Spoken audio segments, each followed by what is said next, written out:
आज भारत की विकास यात्रा का एक महत्वपूर्ण पड़ाव है। ये 140 करोड़ भारतीयों की आकांक्षाओं का बजट है। ये हर भारतीय के सपनों को पूरा करने वाला बजट है। हमने कई सेक्टर्स युवाओं के लिए खोल दिए हैं। सामान्य नागरिक विकसित भारत के मिशन को ड्राइव करने वाला है। ये बजट एक फोर्स मल्टीप्लायर है। ये बजट सेविंग्स को बढ़ाएगा, इन्वेस्टमेंट को बढ़ाएगा, कंजम्पशन को बढ़ाएगा और ग्रोथ को भी तेजी से बढ़ाएगा। मैं वित्त मंत्री निर्मला सीतारमण जी और उनकी पूरी टीम को इस जनता जनार्दन का बजट, पीपल्स का बजट, इसके लिए बहुत बहुत बधाई देता हूं।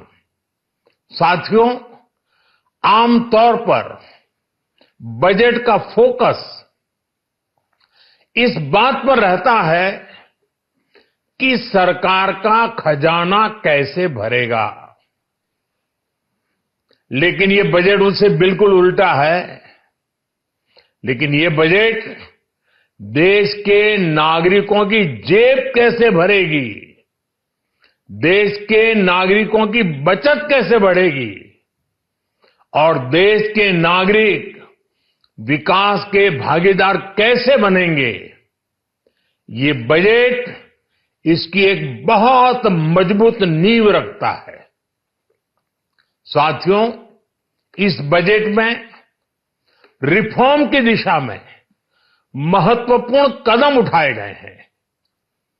न्यूक्लियर एनर्जी में प्राइवेट सेक्टर को बढ़ावा देने का निर्णय बहुत ही ऐतिहासिक है। ये आने वाले समय में सिविल न्यूक्लियर एनर्जी का बड़ा योगदान देश के विकास में सुनिश्चित करेगा। बजट में रोजगार के सभी क्षेत्रों को हर प्रकार से प्राथमिकता दी गई है। लेकिन मैं दो चीजों पर ध्यान आकर्षित करना चाहूंगा। उन रिफॉर्म्स की मैं चर्चा करना चाहूंगा जो आने वाले समय में बहुत बड़ा परिवर्तन लाने वाले हैं।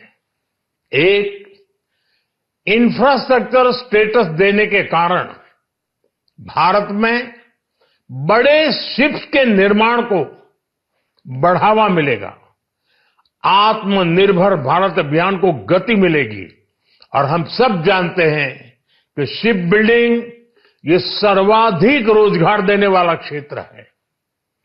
उसी प्रकार से देश में टूरिज्म के लिए बहुत संभावना है। महत्वपूर्ण 50 टूरिस्ट डेस्टिनेशन, वहां पर जो होटल्स बनाएंगे, उस होटल को पहली बार इंफ्रास्ट्रक्चर के दायरे में लाकर टूरिज्म पर बहुत बल दिया है। इससे हॉस्पिटैलिटी सेक्टर को, जो रोजगार का बहुत बड़ा क्षेत्र है, और टूरिज्म जो रोजगार का सबसे बड़ा क्षेत्र है, एक प्रकार से चारों तरफ रोजगार के अवसर पैदा करने वाला एक क्षेत्र को ऊर्जा देने वाला काम करेगा। आज देश विकास भी, विरासत भी, इस मंत्र को लेकर चल रहा है। इस बजट में भी इसके लिए भी बहुत महत्वपूर्ण और ठोस कदम उठाए गए हैं। 1 करोड़ पांडुलिपियों के लिए संरक्षण के लिए, मैन्युस्क्रिप्ट के लिए ज्ञान भारतम मिशन लॉन्च किया गया है।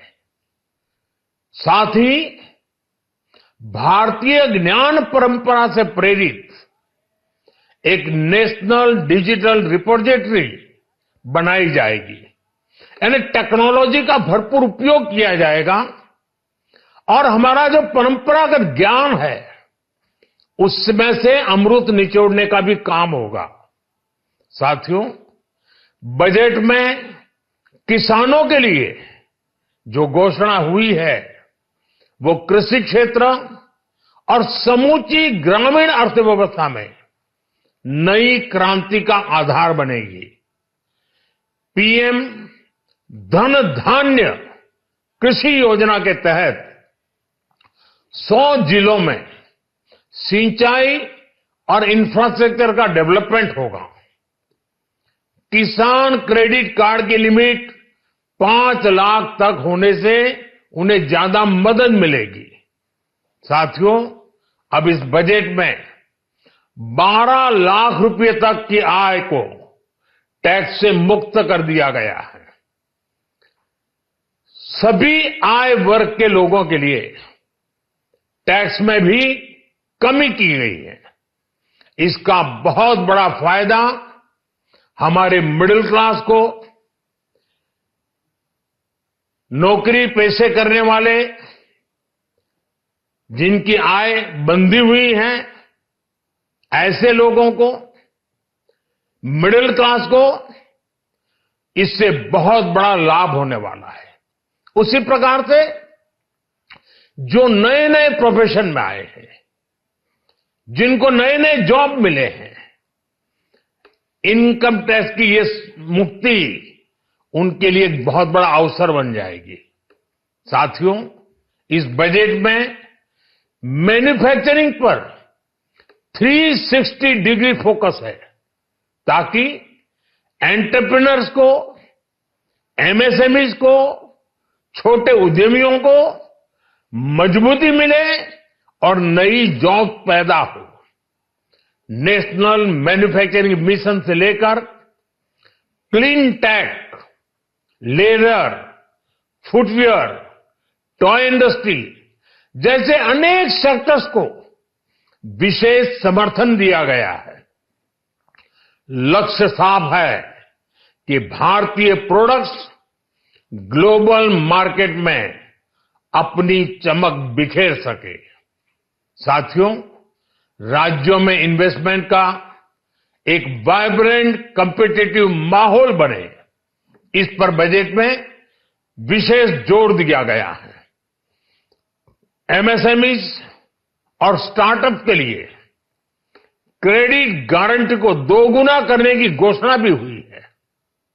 देश के एससी, एसटी और महिला जो नए उद्यमी बनना चाहते हैं उनको 2 करोड़ रुपए तक के लोन की योजना भी लाई गई है और वो भी बिना गारंटी।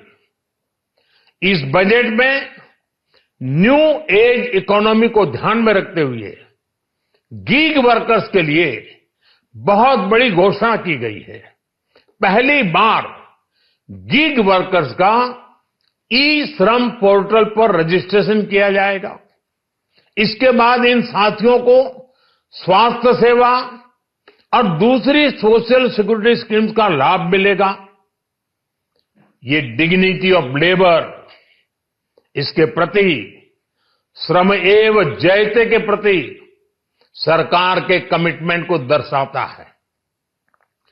रेगुलेटरी रिफॉर्म से लेकर फाइनेंशियल रिफॉर्म्स, जन विश्वास 2.0 जैसे कदमों से मिनिमम गवर्नमेंट और ट्रस्ट बेस्ड गवर्नेंस के हमारे कमिटमेंट को और बल मिलेगा। साथियों, ये बजट न केवल देश की वर्तमान आवश्यकताओं को ध्यान में रखता है बल्कि हमें भविष्य की तैयारी करने में भी मदद करता है।